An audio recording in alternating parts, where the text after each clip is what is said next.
Pretender vivir en un ambiente sin riesgos es una utopía, pero no hacer los esfuerzos requeridos para evitarlos sería una gran irresponsabilidad. Por eso, cada semana contribuiremos contigo para que puedas alcanzar el pleno desarrollo de tus potencialidades, el logro de tus metas más preciadas, la oportunidad de disfrutar una vida saludable y la seguridad a los que tienes derecho. Contribuiremos proactivamente con el desarrollo sostenible que mereces. Es mejor prevenir.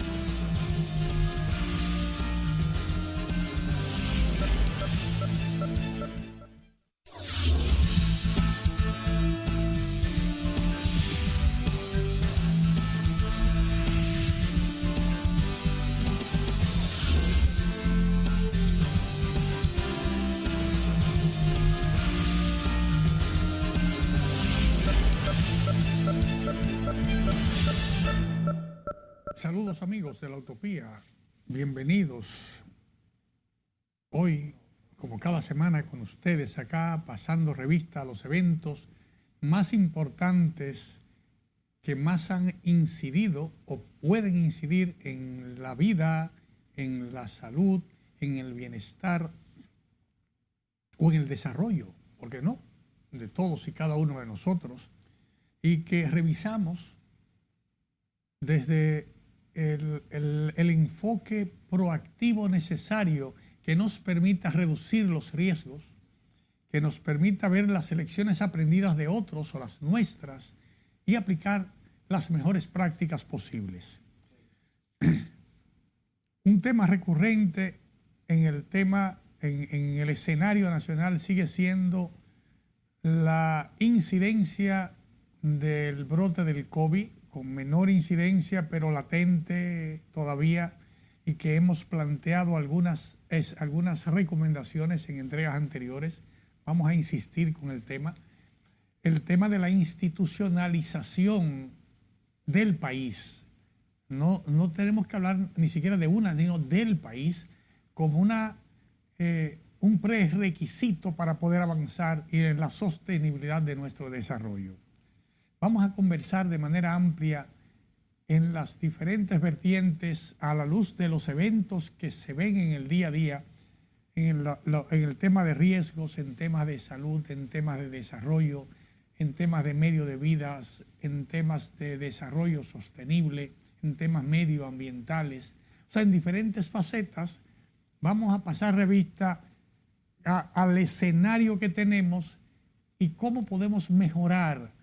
la eficiencia, la resiliencia de nuestro país, de nuestras familias, de nuestras instituciones,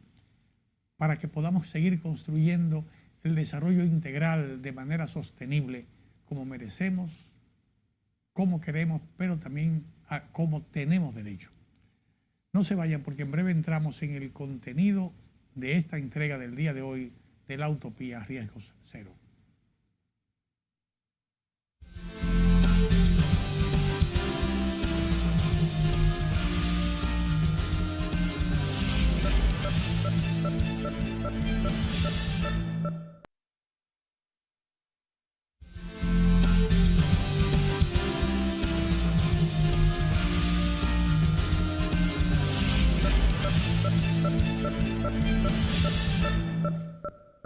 Queridos amigos de la Utopía, hablando de la institucionalización como un elemento clave para garantizar la sostenibilidad del desarrollo, queremos en primer nivel o en primera instancia destacar el tema de la institucionalización en el Sistema Nacional de Gestión de Riesgos. ¿Por qué planteamos la importancia de fortalecer esa institucionalización? Porque de todos es sabido que de poco vale los esfuerzos que hacemos por construir el desarrollo de una ciudad, por construir la vivienda en la que queremos vivir, por construir la empresa que debe garantizar seguridad alimentaria o seguridad de bienestar económico para la familia o para el país. Si no garantizamos una gestión adecuada del riesgo, de tal manera que lo que pasemos 20 o 50 años construyéndolo, en 30 segundos se pueda perder. O que cada año se vea amenazado por inundaciones o por manejos inadecuados en incendios forestales que eliminen todo el trabajo de desarrollo que se ha construido en 100 años, en 200 años en un país. Y hay múltiples ejemplos en el mundo. Entonces la gestión del riesgo, la parte de riesgo, la institucionalización de la gestión del riesgo nos va a permitir preservar los avances, o sea, ir avanzando de manera sostenible. Y si hoy estamos en el tercer escalón, el año que viene estaremos en el cuarto o en el quinto y así sucesivamente. No que hoy estamos en el tercer escalón y vienen las inundaciones y volvemos al primero o a cero. Y cada año pasa lo mismo, como ocurre en múltiples comunidades de nuestro país que ubicadas en zonas de alto riesgo de inundación, cada año las familias ven retrasar su desarrollo, retrasar sus posibilidades de estudiar, porque con la inundación se pierden todos los libros de los hijos, o se pierden los ajuares del hogar, o se pierde la salud.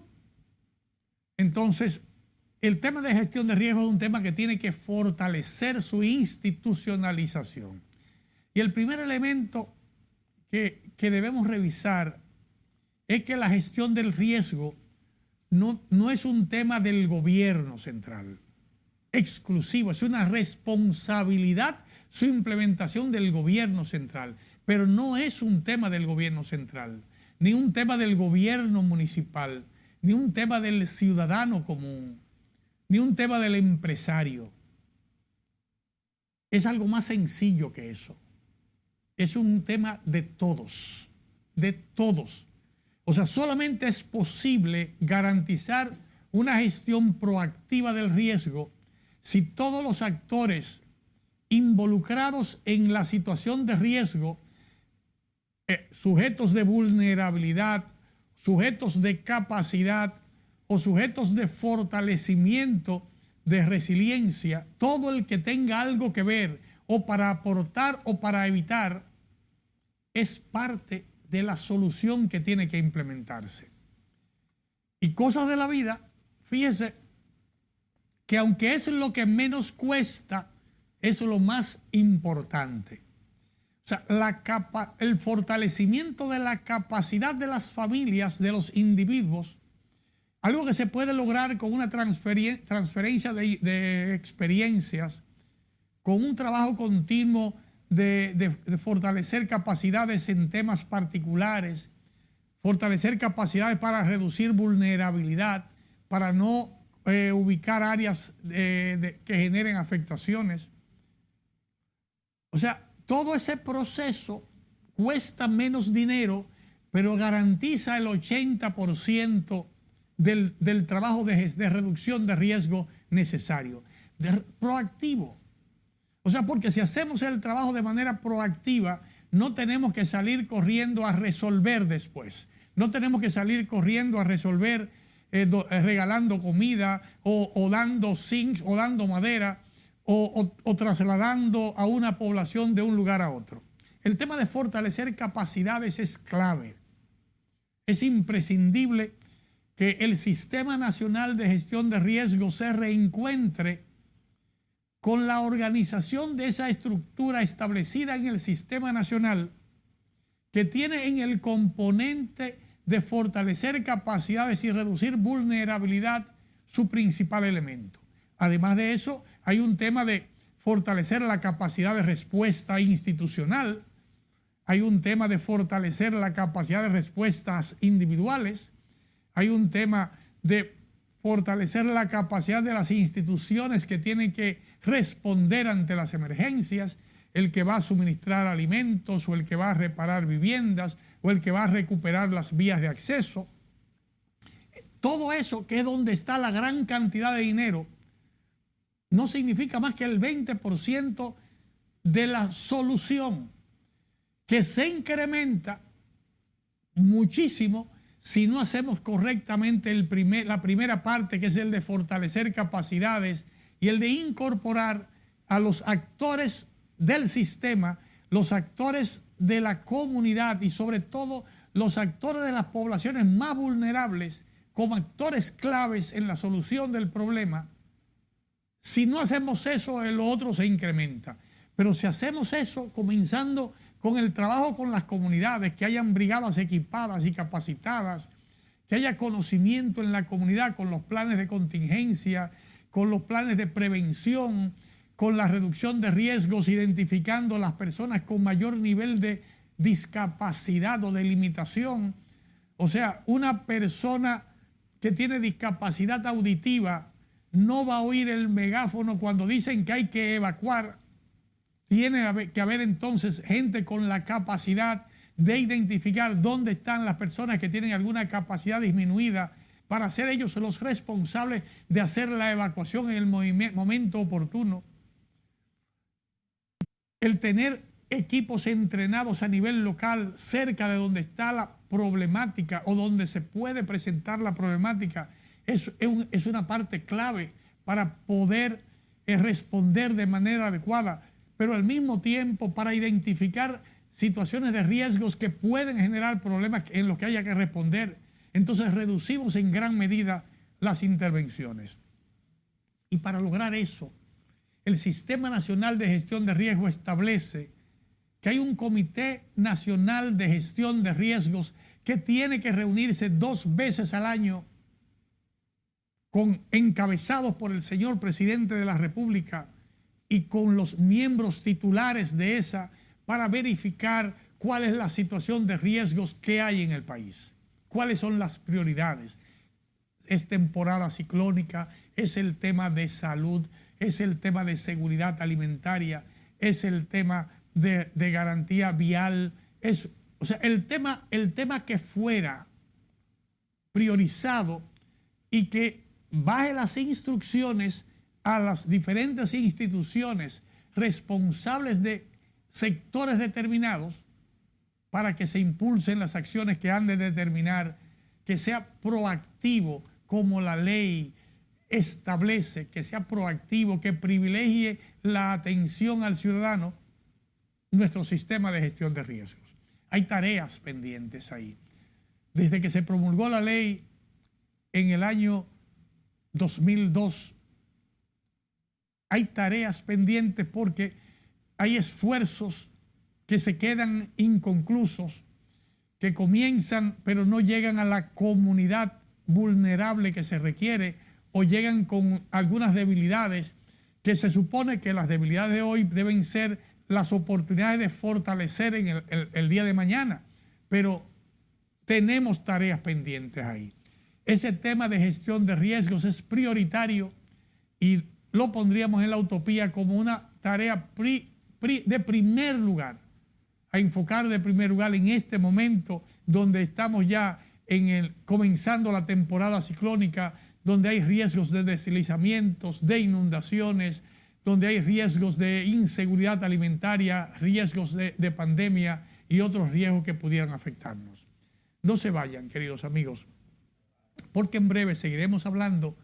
de la institucionalización y los sectores a los que debemos prestar atención si queremos garantizar la sostenibilidad del desarrollo integral que tanto queremos, que necesitamos y al que tenemos derecho.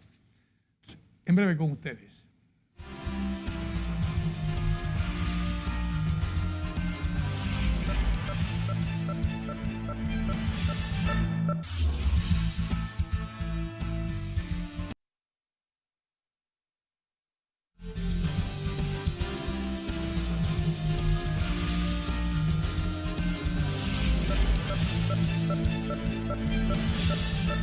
Queridos amigos,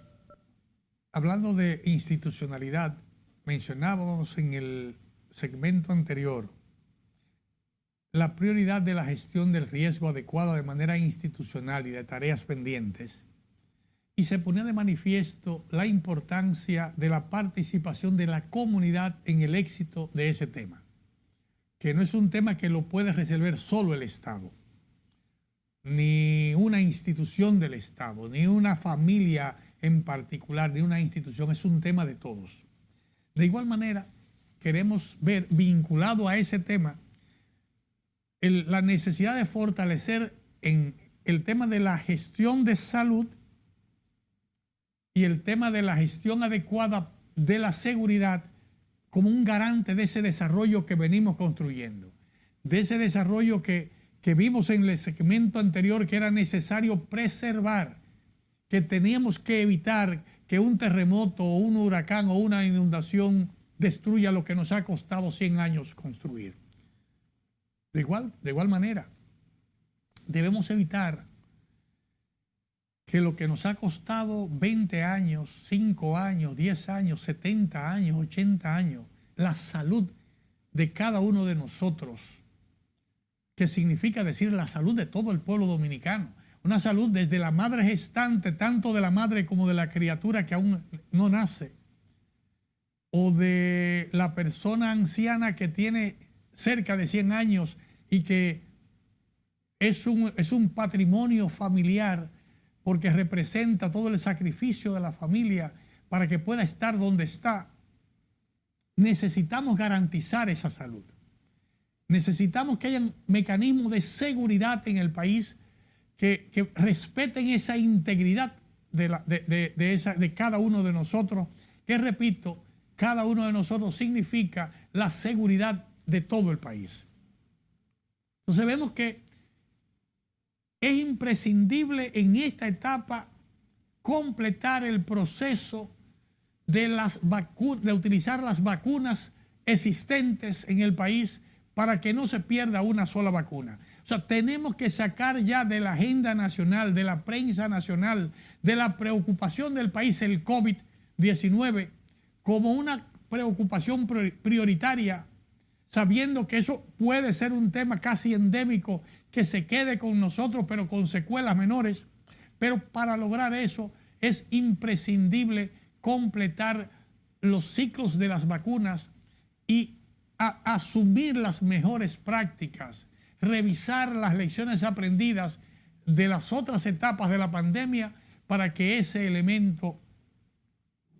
no sea una preocupación adicional del país. Ahora, ¿dónde vamos al tema de la institucionalización? El Sistema Nacional de Salud, la Ley Nacional de Salud, establece de manera institucional que el dominicano tiene derecho a una vida saludable. Pero aquí hay gente que cree, desde que se puso en marcha, digamos, el sistema de salud, que lo que tenemos derecho es que nos curen en el hospital. No, ese es un componente del derecho de disfrutar una vida saludable. O sea, la asistencia hospitalaria es una parte del derecho que tenemos a una vida saludable. O sea, si una parte de la población, un 1 o un 2%, es afectada por una emergencia de salud, tendremos entonces los centros hospitalarios con los niveles adecuados de resolución para atender a esos pacientes y garantizar una vida saludable. Pero habemos 10 millones de dominicanos que tenemos derecho a una vida saludable que no tiene ni puede estar vinculada a los hospitales.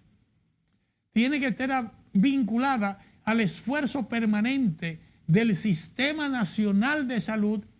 de todos y cada uno de nosotros, los dominicanos que cohabitamos en este territorio y de todos los extranjeros que cohabitan con nosotros en el territorio, para poder manejar la salud de manera proactiva, preventiva, o sea, todo lo que tenemos que hacer para no sufrir de, qué tenemos que hacer para no ser diabéticos, qué tenemos que hacer para no ser hipertensos, qué tenemos que hacer para no tener obesidad, qué tenemos que hacer para gozar de una adecuada salud mental, qué tenemos que hacer para poder disfrutar de un excelente sistema respiratorio o para no ser afectados por problemas renales. O sea, hay una serie de elementos que nos comprometen a todos y que es una responsabilidad de todos pero debe ser es una responsabilidad del Estado, pero es una ocupación de todos. Trabajar con todos y cada uno de nosotros, comenzando por 3 millones de personas vinculadas al sistema educativo nacional. Los miembros de esa comunidad educativa, estudiantes, profesores, técnicos, administradores, familias, todas esas más de 3 millones que en un momento determinado, cuando se incorporan las familias, superan los 6 o 8 millones de personas. Debemos trabajar con la prevención, con construir capacidades y fortalezas individuales con la prevención. Entonces, ese fortalecimiento institucional nos lleva a la necesidad de la implementación adecuada, efectiva y oportuna del sistema de atención primaria en el país. De que hayan expertos médicos familiares que estén en contacto permanente con cada una de las comunidades del país, con los promotores de salud en cada una de esas comunidades, que conocen el territorio, que conocen a las familias y que les permite ese sistema identificar factores de riesgos y antes de que se presente el problema de salud estén interviniendo en cada una de esas comunidades para reducir el riesgo de las afectaciones. Eso no quiere decir que ya tengamos la utopía de riesgo cero, donde no va a pasar nada. Todavía tenemos un trecho, tenemos un largo camino para llegar ahí. Pero si hacemos eso como está establecido institucionalmente en el país, vamos a poder reducir a la mínima expresión la cantidad de nosotros que tiene que ir al sistema hospitalario del país. Tendremos necesariamente que ponernos en marcha todos a impulsar ese fortalecimiento institucional, a esa participación comunitaria que lleve a cada uno de nosotros a prevenir, a reducir riesgos. Ese es un tema que es recurrente en cada una de las comunidades. O sea, sabemos que el agua es un elemento de vida, el agua es vida, digamos que es después del aire el elemento más importante para mantener la vida. Si a usted le falta el aire, usted en segundos, en 2 o 3 minutos muere. Usted puede sobrevivir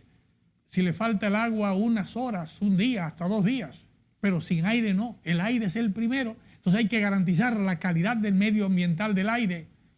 donde quiera que estemos. Tenemos que garantizar una calidad de agua potable disponible en cada uno de los hogares como un componente importante de salud. Ese no es un tema de INAPA o de la CAS o de la CORA, es una responsabilidad de ellos garantizar que eso esté. Pero ese es un tema de salud, es un tema que va a permitirnos a todos disfrutar de una vida saludable si lo tenemos. Si no tenemos agua potable adecuada, disponible y en los lugares necesarios y de manera oportuna, vamos a pagar el precio porque muchos de los niños comenzarán con afectaciones. Luego el nivel de vulnerabilidad de cada persona, de acuerdo a su fortaleza o su debilidad corporal, se irán agregando y podemos tener graves afectaciones. El tema salud es un tema clave para que se fortalezca la institucionalidad de un sistema de salud proactivo como está establecido y no un sistema reactivo que solamente piense en curar a la gente en los hospitales. Esa es una tarea pendiente que tenemos ahí y que ya es tiempo de que se fortalezca. No se muevan, queridos amigos, porque en breve seguiremos viendo las prioridades en el sistema de institucionalización pendiente en el país. En breve seguimos con ustedes.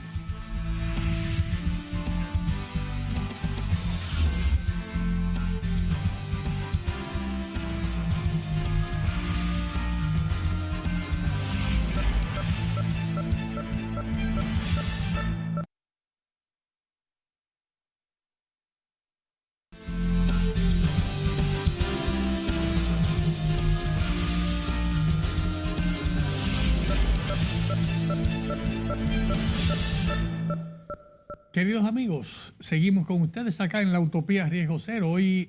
conversando sobre la palabra institucionalización. O sea, cómo la institucionalización es un elemento necesario, conveniente en el país, las tareas pendientes que tenemos y cómo eso va a ayudarnos a nosotros, a todos, si logramos fortalecer ese sistema en cada sector, cómo podemos de esa manera ayudarnos a garantizar la sostenibilidad del desarrollo integral por el que tanto luchamos. En este segmento queremos traer a la mesa la importancia del tema desarrollo y el tema fortalecimiento de capacidades.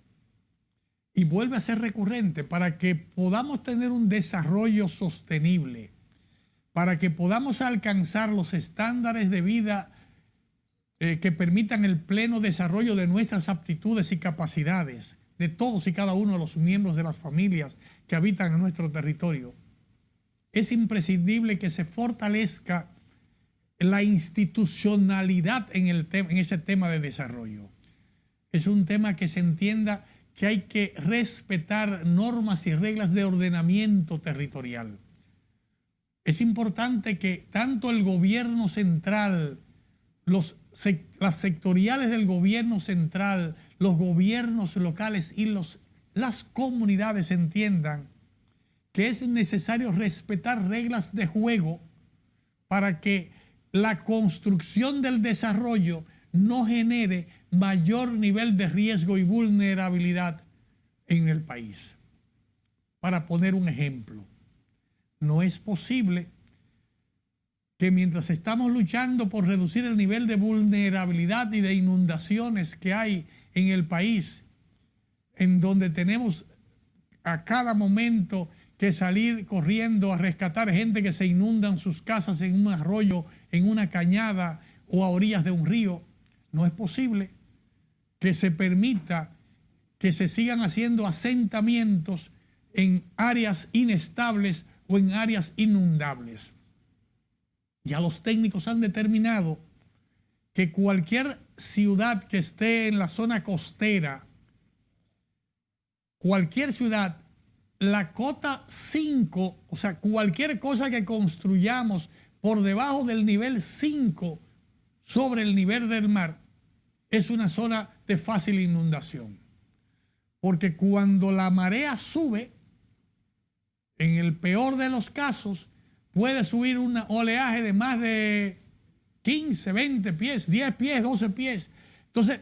hay una altura que cuando esa marea sube, si hay un río, ese río va a generar inundaciones porque al no poder salir al mar, porque el mar tiene un nivel elevado,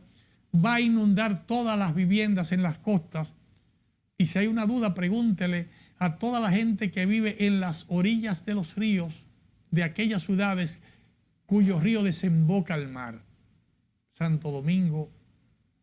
en San Cristóbal, en la provincia de Peravia, en la provincia de Barahona,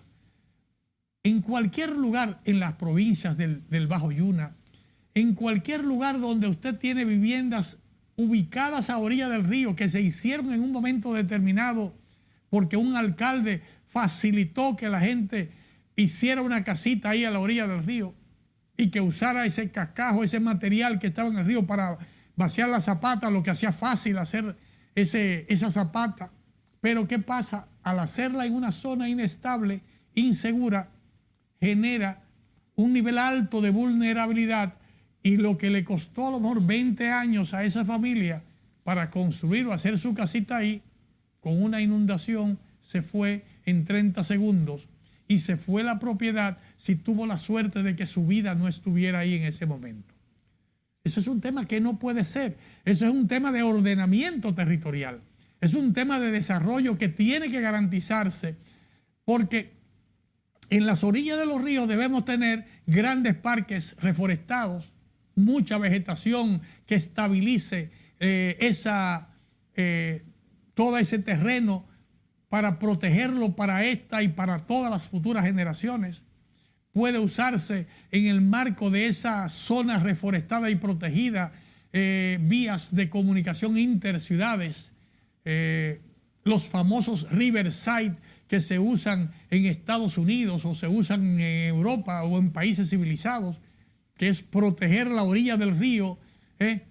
con gaviones o con la misma vegetación, y dejando una área boscosa cerca del río, hay un desplazamiento, una vía rápida de comunicación entre una ciudad y otra, pero de ninguna manera se permiten en esas zonas del Riverside, en esas zonas de las orillas de los ríos, asentar viviendas porque hay un pobre dominicano o una persona que no tiene vivienda y quiere poner ahí una casita. Esa casita hay que ponerla en un sitio seguro, porque precisamente ese que necesita una casita, porque en 20 años no la ha podido tener, no la puede hacer donde el río se la puede llevar en 30 segundos o en una noche. O sea, esa es una visión clara de por qué hay que fortalecer el sistema de institucionalización del sector de desarrollo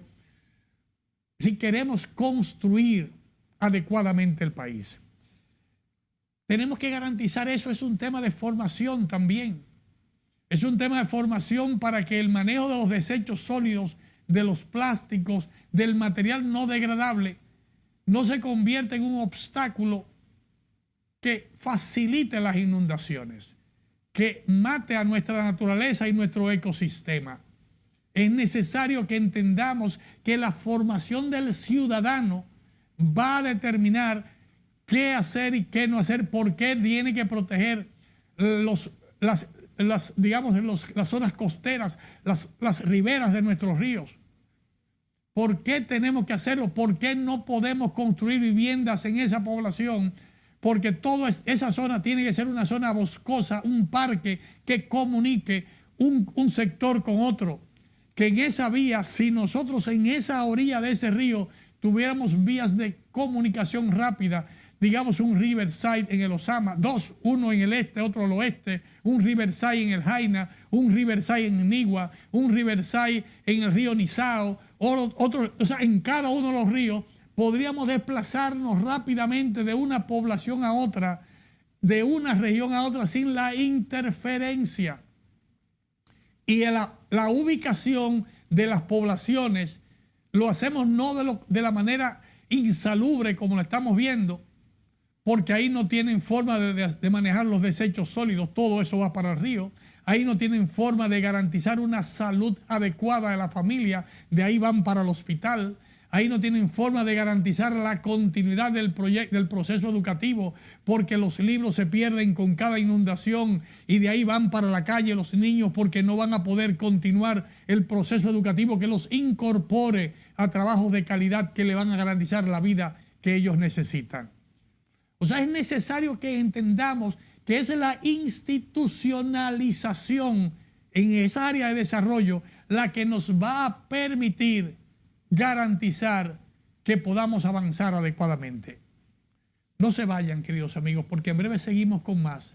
en esta entrega del fortalecimiento institucional como una clave de garantía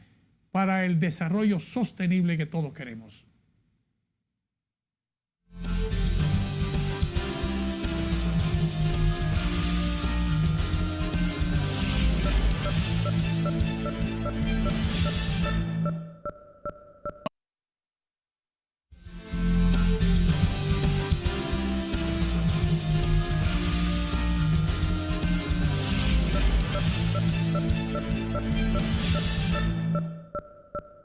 Queridos amigos, continuando con el tema de esta semana, la importancia del fortalecimiento de la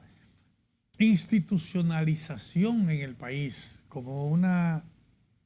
herramienta necesaria, imprescindible para garantizar la sostenibilidad de nuestro desarrollo. Tenemos que completar la idea del tema de formación. Veíamos el tema de la problemática de la arrabalización que se da en la orilla de nuestros ríos en casi todas nuestras ciudades, los niveles más densamente poblados, donde tenemos más problemas de salud, donde vemos más problemas de seguridad. Y no es un problema porque la gente sea más pobre, es un problema porque la gente vive en una tensión permanente porque no hay un espacio de tranquilidad. Usted viene de trabajar y se tiene que mudar en una casita donde está superpoblada, donde los vecinos están pegados uno arriba del otro, donde usted no tiene un espacio de tranquilidad y sosiego y cualquier cosa irrita, donde la energía es menos estable, donde hay más problemas de inseguridad alimentaria. Entonces, todo ese tema que se resuelve con el respeto a la institucionalidad que dice que hay que preservar esos 20, 30 o 40 o 50 metros, según se decida en el ordenamiento territorial de la zona, para que esa zona pueda ser un parque de desarrollo y de esparcimiento para cada una de esas comunidades que comparten. Si logramos hacer eso, se reducen, digamos, los temas de violencia y los temas de riesgos. Pero ese es un tema que necesitamos que la autoridad lo cumpla, que la autoridad haga que se cumpla, pero sobre todo que haya una educación ciudadana, una conciencia ciudadana que permita que cada uno de nosotros seamos los defensores del respeto de ese espacio público necesario. De que no podemos permitir que se arrabalice la zona que debe servir de esparcimiento para todos. Que el niño, desde niño, sepa que no puede botar basuras de material no degradable en el río, que no puede tirar un vaso de foam, que no puede tirar un vaso de plástico, que no puede tirar una funda plástica, porque cuando él tira eso en la acera de su casa o en el patio de su casa, ese plástico termina con las lluvias cayendo en las aceras o en las cañadas y por esa vía termina tapando los invernales o los registros o entaponando las alcantarillas y eso a su vez va a generar graves inundaciones que afectarán la salud y afectarán la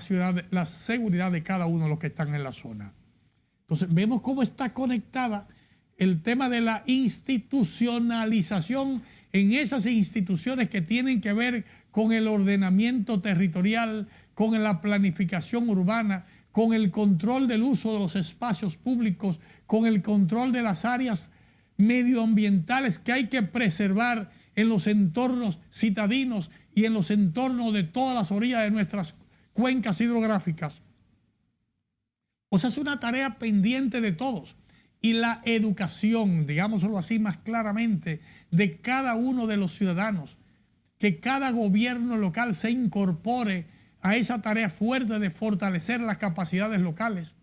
que cada institución sectorial del gobierno lo haga, que cada empresa lo haga, que cada familia lo haga, con esa formación en el seno familiar, va a ser de gran ayuda, primero en que se fortalezca y se apoye el que se haga lo correcto en el tema de medioambiental, que podamos penalizar adecuadamente al que falte y que podamos sobre todo evitar que personas desaprensivas hagan lo incorrecto, afectando con su conducta la vida de todos y cada uno de nosotros. Una tarea para todas las universidades del país, una tarea para el Ministerio de Educación en todos sus cursos, para que cada curso del Ministerio de Educación se comprometa en la protección, digamos así, de 1 kilómetro de ríos de nuestro país. Hay 400 ríos en más de 60 cuencas hidrográficas y tenemos más de 10.000 recintos escolares en el país. O sea, caben a pocos ríos muchas escuelas y cada escuela tiene una cantidad enorme de cursos. Invitamos al Ministerio de Educación que en una campaña conjuntamente con Medio Ambiente y con las instituciones que trabajan en la protección de ríos, costas y cañadas del país, hacer un programa de distribución de kilómetros de ríos por curso escolar, de tal manera que haya un apadrinamiento de un grupo de estudiantes, 40, 50 estudiantes a cada tramo de 1 kilómetro o 2 kilómetros del río, de tal manera que no tan solo sea limpiar y proteger un día, sino una labor continua de protección, de defensa, de reposición de la reforestación si fuera necesario, que terminará con un empoderamiento de la comunidad, una defensa empoderada de la preservación de nuestro medio ambiente y de nuestros acuíferos, que a la postre servirán para preservar nuestra salud, porque tendremos un medio ambiente favorable, tendremos una ocupación adecuada de las orillas de los ríos, evitando asentamientos urbanos y en lugar de eso teniendo áreas reforestadas, que tendremos vías adecuadas en las orillas de los ríos para hacer las comunicaciones interurbanas y tendremos eficiencia en los servicios de comunicación en todo el país. Es una tarea que debió comenzar hace mucho tiempo de manera permanente con todas las escuelas, con todas las academias del país. Aún estamos a tiempo, y el ejemplo, haga usted un ejemplo con el río más cercano, con su escuela más cercana, con los estudiantes, con sus hijos, y vamos a ver, vamos a mostrar resultados,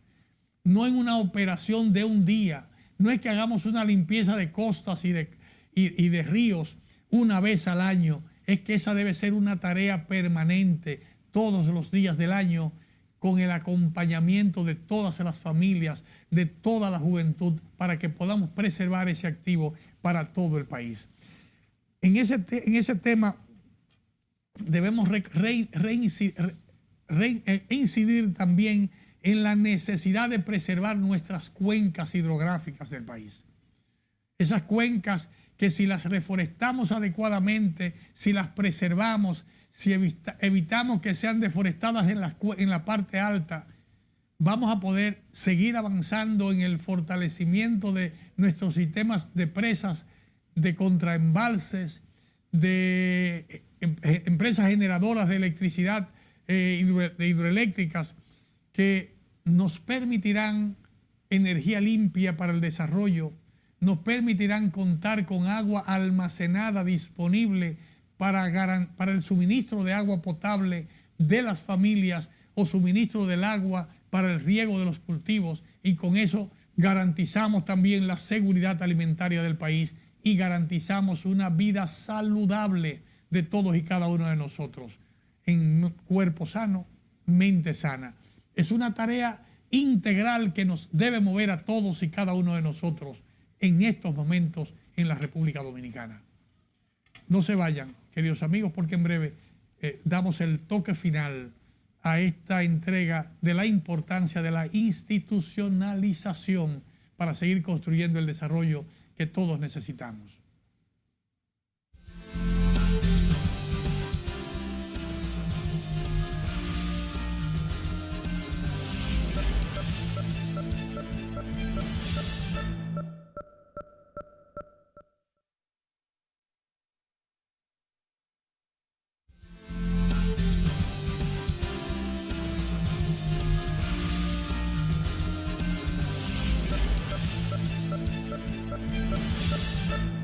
Queridos amigos,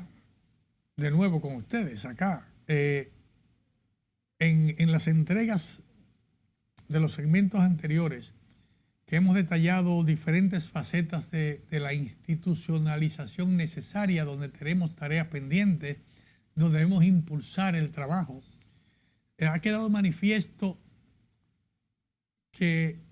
muchas veces la tarea pendiente está en que los técnicos, los expertos, hacemos cosas y las presentamos ahí, pero la incorporación de la comunidad vinculada a ese tema, la comunidad que es afectada por donde hay un mal manejo, para que tenga las capacidades para entender la importancia de su incorporación, no como un objeto que va a recibir el beneficio de una adecuada implementación, sino como un sujeto que tiene que construir la seguridad de ese desarrollo integral que necesitamos, que no puede ser un ente pasivo, porque cuando le fortalecemos sus capacidades y se incorpora en el proceso de planificación, en el proceso de implementación, cuando tiene la posibilidad de ver de cerca qué se puede, qué no se puede hacer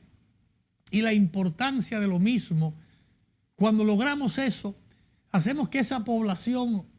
que juntos constituimos el universo de esta república, junto a los extranjeros que cohabitan con nosotros, si juntos tenemos el conocimiento, juntos tenemos el poder de decidir y de discernir,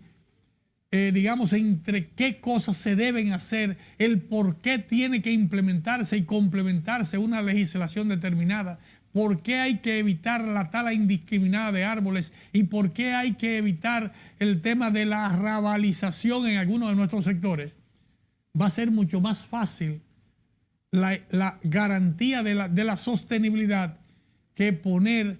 a fuerzas de represión a perseguir, a castigar y a veces a apresar, digamos así, para que la gente cumpla con lo que tiene que cumplir. Estamos en un momento delicado porque esa institucionalización aparentemente define que hay tareas pendientes en la institucionalización política del país. Y resulta que el político del país, ese político que tanto se denota, óyeme, que no puede, que no sirve, que aquellos no van, que aquellos no sirven. Resulta que en el escenario nacional, si usted me pone un mapa en el país, el político está en la cabeza, junto con los científicos, junto con los gobernantes, está en el cuadro superior, porque son los que deciden qué cosas se hace y qué cosas no se hace. Es a los políticos, conjuntamente con los líderes de las diferentes instituciones, a quienes les corresponde definir todo ese marco jurídico para la institucionalización y su implementación. Entonces, tenemos que darnos cuenta de con quiénes contamos, quién hace demagogia, quién no hace demagogia, cómo podemos sumar esfuerzos de manera seria para que hayan cuerpos comprometidos y empoderados a todos los niveles que garanticen ese esfuerzo que hacemos para construir el desarrollo sostenible, ese desarrollo integral que tanto necesitamos en el país. Muchísimas gracias, queridos amigos. Hemos querido compartir algunas reflexiones para que sirva de plato de mesa en su casa, en su empresa, para discutir con otros y ver cómo juntos podemos seguir construyendo ese desarrollo sostenible por el que tanto luchamos. Hasta la próxima, queridos amigos, en la que nos vemos la próxima semana por estos mismos canales y a esta misma hora con todos ustedes.